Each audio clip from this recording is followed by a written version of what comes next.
ไกรข้าแต่องค์เทพอสุรินทราบรมพระโพธิสัตว์ขอท่านโปรด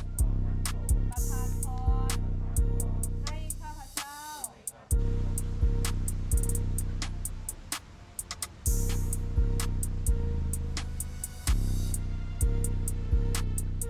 บังเกิดปัญญาเป็นเลิศมีปฏิภาณไหวพริบการงานเจริญรุ่งเรืองก้าวหน้ามีผู้อุปถัมภ์ค้ำชูเมตตามีบริวารเกื้อกูลทำกิจการธุรกิจมีผลกำไรหากรับราชการก็ขอให้มีเกียรติยศเดชอำนาจบารมีมีแต่ความเจริญมีความก้าวหน้าในชีวิตมีแก้วแหวนเงินทองไหลมาเทมาโชคลาภร่ำรวยเป็นเศรษฐีมหาเศรษฐีมีครอบครัวเย็นเป็นสุขขอให้ข้าพเจ้าจงเป็นที่รักแก่มนุษย์และเทวดาขอให้ดวงชะตาของข้าพเจ้าที่มีผลกระทบในการย้ายราศีของเทพอสุรินทราบรมโพธิสัตว์จากราศีพฤษภเข้าสู่ราศีเมษนี้อย่าได้มีผลกับดวงชะตาชีวิตของข้าพเจ้าหากข้าพเจ้าต้องคาดดาวพระเคราะห์ขอให้องค์เทพอสุรินทราราหูขอได้โปรดเมตตาข้าพเจ้า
เจอวิชาโตๆเขามาเจอตัวเด็กเนี้ย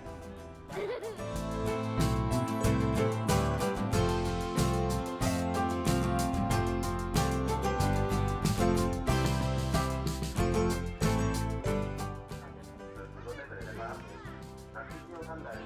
ชื่อกันเชิญทุกอย่างไม่น่าเชื่อเลยมาครับพี่กด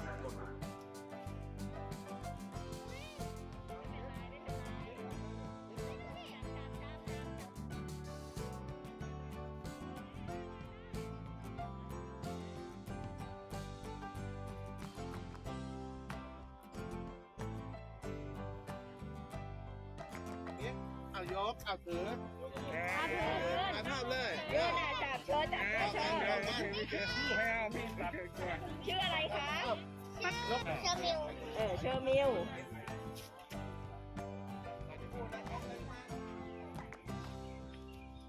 ลำหนึ่งก็4 คู่ลำ2นั้น4 คู่ครับ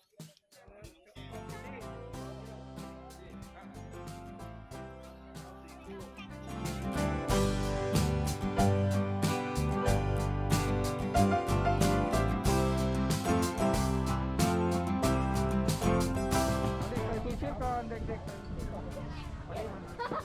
น่าเกลียดเลิกจะไปเด็กๆใส่ชุดต้องชอบี้มาตรงนี้ลูก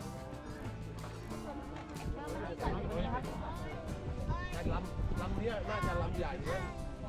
เราเพียงนั้นป้าไปกับผมก็ได้คุณแรกรับคุณเยอะกว่านั้นป้าไปกับผมครับไปลำขาว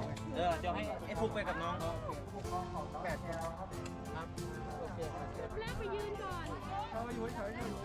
แรกนะ2 3 4 5 7แล้วอีกนึง8ครับผมไปนะมาได้ไหมนี่แค่นี้นะประกันรังด้วยครับประกันรังปุ๊บประกันรังเอาใส่ชูชีพก่อนเดี๋ยวหนูใส่ชูชีพก่อนเราได้ไปแน่นอนเธอแล้ว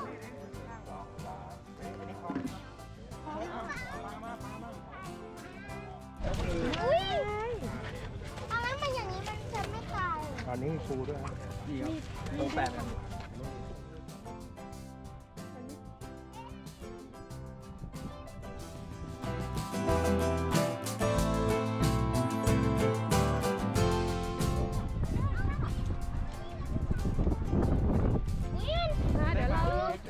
แล้วเราจะไปปล่อยอะไรคะเราจะไปปล่อยปลานิโมปลาฉลาม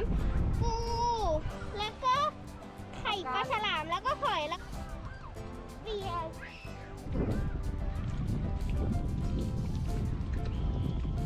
ก็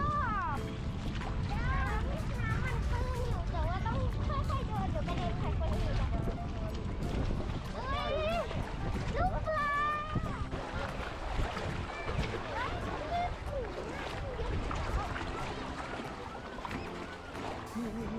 เอาตัวเดียว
นะคะเดี๋ยว ไปไหนไปไหน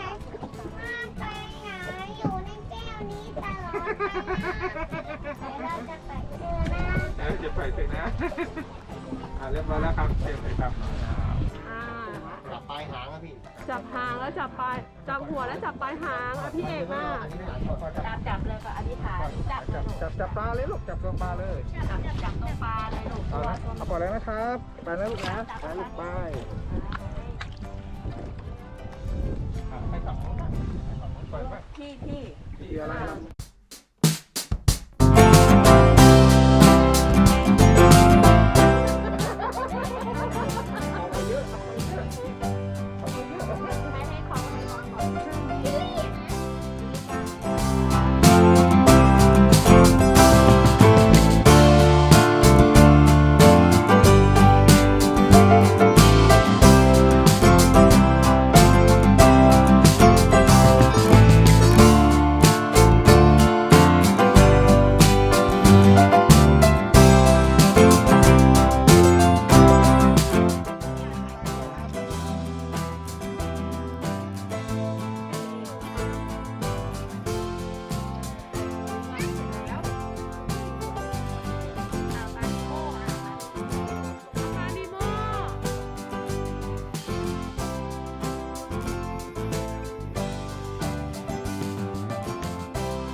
ที่เรามาเนี่ย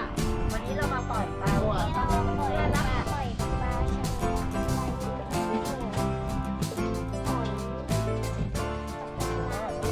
ทำบุญด้วย รักษา รักษาระบบนิเวศอนุรักษ์สัตว์ทะเลสาธุนะคะได้บุญด้วยนะคะ อนุโมทนา อนุโมทนา สาธุ